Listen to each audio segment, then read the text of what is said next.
What's up? You told me to look at the camera, so I'm looking at the camera. Hi, I'm Randall. And I'm Lizzie. And this is our show about The Bachelorette. What season are we on now? Oh gosh. I should have known this before we filmed. I think we're on 15 or 16.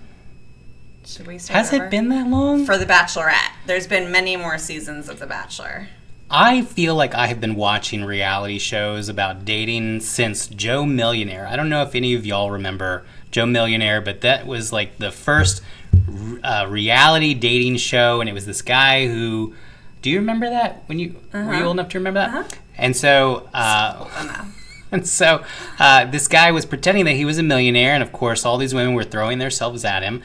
And I gotta tell you, some of my memories are a little bit corrupted because there was also this show called Temptation Island, or I think it was called Temptation Island, where they threw all these people who were already in a relationship onto an island together to see if they would cheat or not. And so some of my memory is like Joe Millionaire and some of it is like Temptation Island.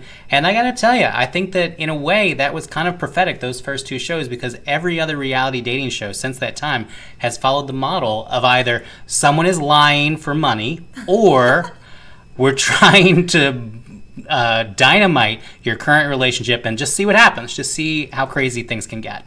No, I don't think people are lying in The Bachelor and Bachelorette.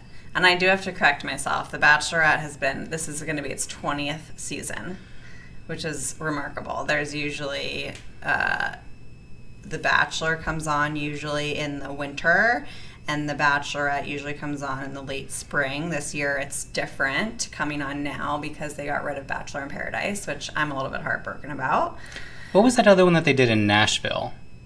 Follow Your Heart? Oh, was that it? yeah. I like that one. I think that's kind of when I got on the Bachelorette train. Like, I was aware of it, but then when Lizzie made me sit down and watch that one, I was like, this is actually... competition, yeah, love. That was an interesting show to me. Let's see if these people can actually make a song together. Obviously, the rest of America did not think it was a very good show. Obviously not. I am that one person in the ratings who was like, yes, let's do another season. All right, so let's get started. Let's start talking about, let's start with ourselves. I'm Randall. I teach literature for Southeastern Louisiana University, and I think one of my favorite classes is talking about romantic literature, and I always have to explain that we're not talking about the romantic period. We're talking about trash novels. We're talking about love stories. And I love what comes up in those classes because I have students who come in and they really just want to dissect their own love life through a class. And when I assign The Bachelor and The Bachelorette, I can just like see everyone's eyes in the room light up because they're like, really? We can watch that for credit? And so that's probably one of my favorite shows because you really get to see all the different expectations that people bring into their relationships. Yeah. I remember early on in COVID days when you would record videos for class and we would talk about The Bachelor and how it relates to romance and the books that you all were reading. But, I mean, I think back to the first season of The Bachelor, which came out in 2002. So I was, I'm not going to say my age, but I was in the 8th grade. I was in college. I had to look at that. And so I've been a longtime fan. And I think that for me, it really provided like hope that you could find love. Obviously, like the statistics show that there haven't been a ton of successful relationships. We're talking this is now the 20th season of The Bachelorette. I think there's been more than 35 or maybe even, I think, let's say 35-ish seasons of The Bachelor. I know I should like give you official stats. That's like all the shows together. There's been about 35 seasons? No, a Bachelor. And then there's been 20 seasons of Bachelorette. And I'm guessing on The Bachelor. I would need to look it up. I should have had my stats ready for this.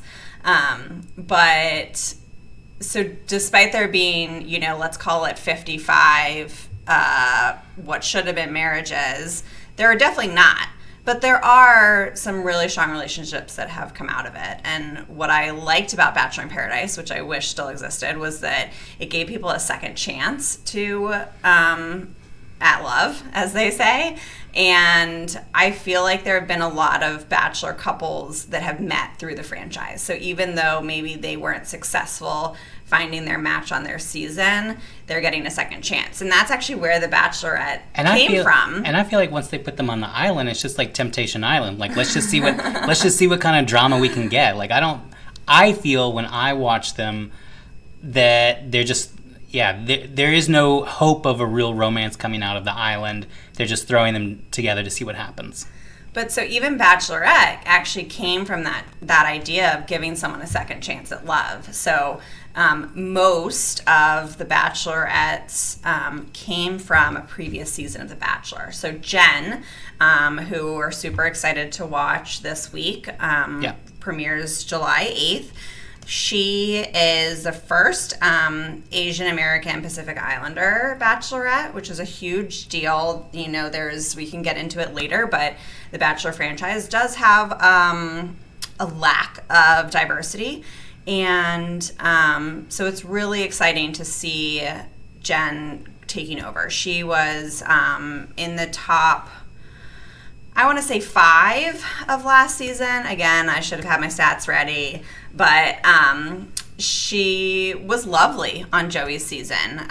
She seems to have a really pure heart. She seems to have a lot of fun and have some energy. And so I'm really excited to see like how she shows up for the men, and I'm hoping that the men show up for her. They won't. I'm the hopeless romantic, so I'm going to hope that she finds her man. I'm definitely the pessimist. I look at these shows and I focus on the high mortality rate of the relationships that they get on here.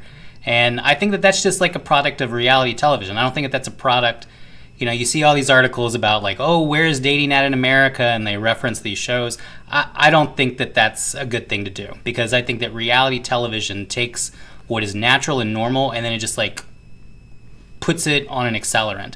And I think that's why the couples that come out of these shows they don't last, because they don't really know one another. They don't have a chance to really get to know one another when they are competing for time and attention.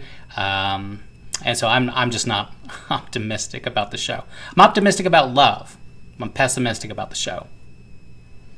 I think the couples that have been successful are the ones that are realistic about how much time they have on the show and really taking their time after the show to get to know one another.